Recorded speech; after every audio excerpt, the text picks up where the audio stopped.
साथियों नमस्कार। Real news channel में आपका हार्दिक स्वागत है। बिहार विधानसभा चुनाव नजदीक हैं, उससे पहले सभी पार्टियां अपना दमखम दिखा रही हैं। बिहार में राजनीति तेजी से बदल रही है। दल अपनी अपनी जगह स्थापित करने में लगे हुए हैं। विभिन्न दल अलग अलग गठबंधन में जाने की जुगाड़ में है और ये प्रक्रिया चालू है। ऐसे में एक खबर आ रही है कि असदुद्दीन ओवैसी जो लोकसभा सांसद हैं और मुस्लिम समाज के बड़े नेता हैं, उनकी पार्टी AMIM ने चिट्ठी लिखी है लालू यादव को कि वे बिहार विधानसभा चुनाव में इंडिया गठबंधन के साथ आना चाहते हैं। उन्होंने वोटों के बिखराव का कारण बताया है कि एनडीए गठबंधन और बीजेपी को हराना बहुत जरूरी है। उसके लिए हम बिखराव नहीं चाहते हैं। जैसा कि आपसे हम पहले भी लोकसभा और विधानसभा चुनाव में भी प्रस्ताव रख चुके हैं, तो अब वो समय आ गया है कि पूरा विपक्ष एक साथ मिलकर लड़े। इसलिए हमें इंडिया गठबंधन में सम्मानजनक सीटें दी जाएं और हम इंडिया गठबंधन में चुनाव लड़ना चाहते हैं। इस पर अभी लालू यादव या तेजस्वी यादव या इंडिया गठबंधन के और किसी नेता की तो कोई खास टिप्पणी नहीं आई है, लेकिन सबसे पहले आरजेडी के बड़े नेता या कहेंगे आरजेडी के सवर्ण नेता मनोज झा की प्रतिक्रिया आई है। मनोज झा ने कहा है कि अगर AMIM वोटों का बिखराव रोकना चाहती है तो चुनाव लड़ना भी जरूरी नहीं है। चुनाव ना लड़ना भी एक विकल्प हो सकता है। और मेरा यह कहना है कि AMIM और उनके नेता असदुद्दीन ओवैसी इस विकल्प पर भी विचार करें। और AMIM का एरिया उन्होंने हैदराबाद को बताया है। ऐसे में लोगों में चर्चा है कि ये श्रृंखला वही है जो पहले से चली आ रही है। इंडिया गठबंधन जब बना था तब मोदी जी ने इसको घमंडिया गठबंधन कहा था, जो काफी हद तक सिद्ध भी होता है, क्योंकि मध्य प्रदेश विधानसभा के चुनाव में कांग्रेस नेता कमलनाथ से एक प्रेस रिपोर्टर ने समाजवादी पार्टी अध्यक्ष अखिलेश यादव को सीट देने के बारे में सवाल पूछा था, जिस पर कमलनाथ ने कहा था कौन अखिलेश, और ये कह के गाड़ी में बैठ के वो चले गए थे। उसका मतलब साफ था कि कांग्रेस को यह गुरूर था कि उसकी स्थिति अच्छी है और मध्य प्रदेश का विधानसभा चुनाव वो अकेले जीत लेगी। तो इसलिए उन्होंने समाजवादी पार्टी अध्यक्ष अखिलेश यादव का अपमान किया और वो मध्य प्रदेश में कांग्रेस के छत्रप हैं। वैसे कांग्रेस के केंद्रीय नेतृत्व की कोशिश यही रही है कि वह अन्य दलों के साथ मिलकर चुनाव लड़े, लेकिन अलग अलग प्रदेशों के छत्रप कांग्रेस के केंद्रीय नेतृत्व की भावना से सहमत नहीं होते। उसी तरीके से हरियाणा में भूपेंद्र हुड्डा कांग्रेस के प्रदेश के छत्रप हैं, जबकि कांग्रेस का केंद्रीय नेतृत्व चाहता था कि हरियाणा में आम आदमी पार्टी और समाजवादी पार्टी आदि के साथ मिलकर चुनाव लड़ा जाए। लेकिन भूपेंद्र हुड्डा के बेटे जो सांसद भी हैं, उन्होंने कह दिया कि आम आदमी पार्टी या अखिलेश यादव का यहां कोई जनाधार नहीं है, क्योंकि उन्हें भरोसा था कि हरियाणा में कांग्रेस जरूर जीत जाएगी और कांग्रेस की स्थिति अच्छी है। उसी दौरान कांग्रेस को इतना घमंड था, या कहेंगे भूपेंद्र हुड्डा को इतना घमंड था कि उनके समर्थक कांग्रेस के ही वरिष्ठ नेता जो दलित समाज से आती हैं उनका अपमान भी किया। तो इस तरीके से कह सकते हैं कि मध्य प्रदेश भी कांग्रेस हारी थी और फिर उसके बाद में हरियाणा भी हारी। उसके बाद में यही स्थिति महाराष्ट्र विधानसभा चुनाव में रही, अलग अलग लड़े और वही ढाके 3 पार बीजेपी प्रचंड बहुमत के साथ सत्ता में महाराष्ट्र विधानसभा चुनाव में आई और कांग्रेस और इंडिया गठबंधन बिखर गया। उसके बाद में वही पोजीशन दिल्ली में रही। दिल्ली में आम आदमी पार्टी और कांग्रेस मिलकर चुनाव लड़ सकते थे और अन्य छोटी छोटी पार्टियों को भी अपने साथ ले सकते थे क्योंकि बीजेपी को हराना था। जबकि दूसरी तरफ बीजेपी ने जेडीयू और एलजेपी जैसे दलों को, जिनका कहीं कोई जनाधार दिल्ली में दिखाई नहीं देता, उनको भी सीटें दी। उधर इंडिया गठबंधन की पार्टियां अलग अलग चुनाव लड़ी और काफी बिखराव दिया। अंततः चारों खाने चित पाई गई इंडिया गठबंधन। उसके बाद में अब जो अगला स्टेप है वो है बिहार में। बिहार में इस समय तेजस्वी यादव की जय जयकार हो रही है।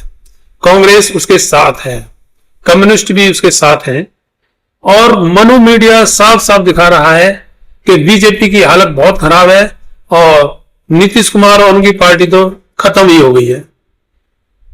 इस वजह से इंडिया गठबंधन वही अपना घमंडिया गठबंधन का प्रदर्शन कर रहा है और ऐसे में जब असदुद्दीन ओवैसी के प्रदेश अध्यक्ष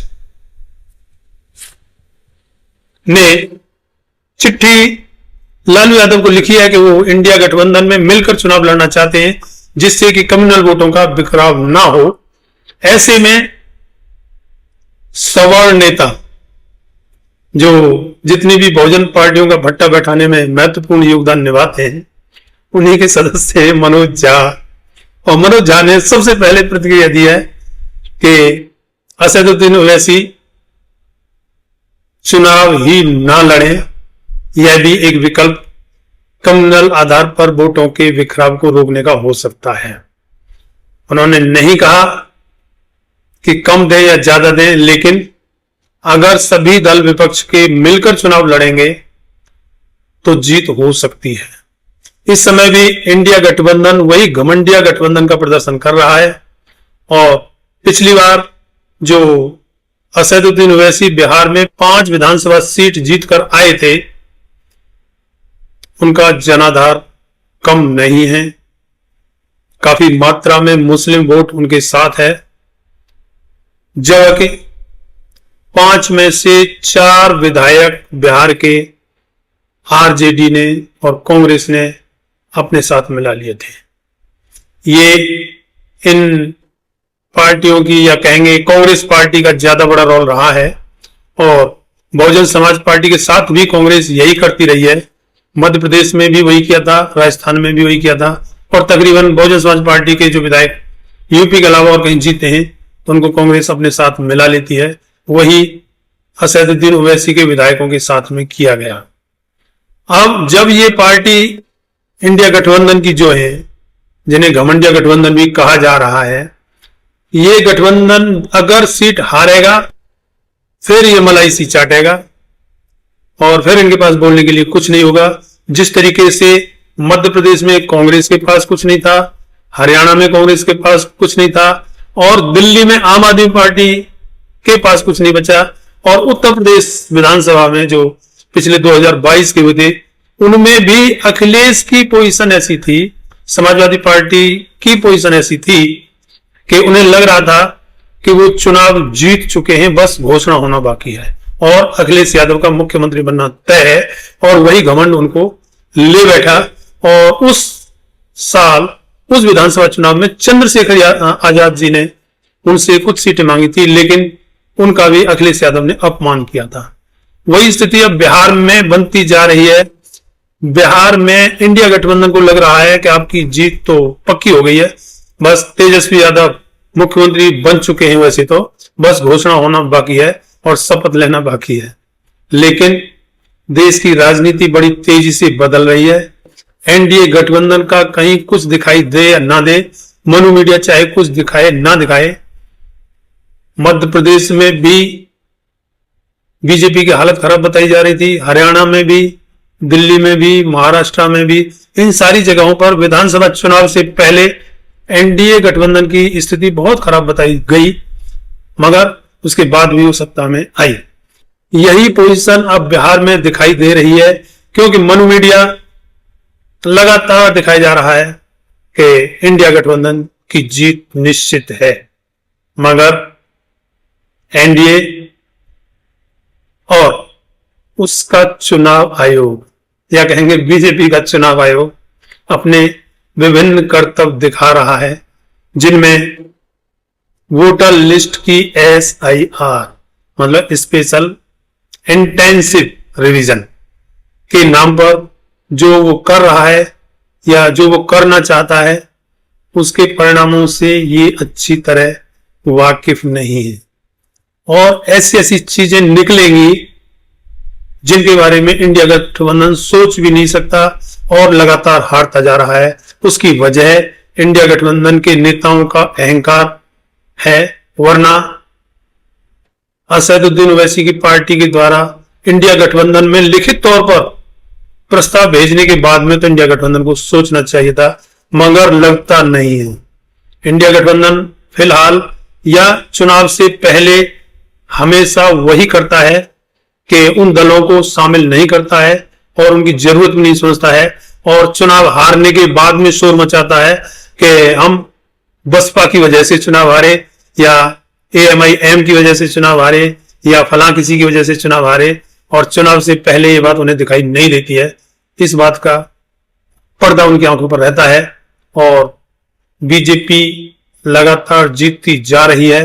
वैसे मनु मीडिया भी इसमें बड़ा रोल निभाता है कि चुनाव से पहले इंडिया गठबंधन के नेताओं में ऐसी गलतफहमी और ऐसे भ्रम पैदा कर देता है कि वो तो जीत चुके हैं, और उसी भ्रम में चुनाव के दौरान इंडिया गठबंधन की पार्टियां लगातार हारती जा रही हैं, और आगे विधानसभा चुनाव में भी यही प्रदर्शन दोहराने की एनडीए की पोजीशन दिखाई दे रही है, जिसके लिए इंडिया गठबंधन के नेताओं का बड़ा राजनीतिक अहंकार इसका कारण होगा।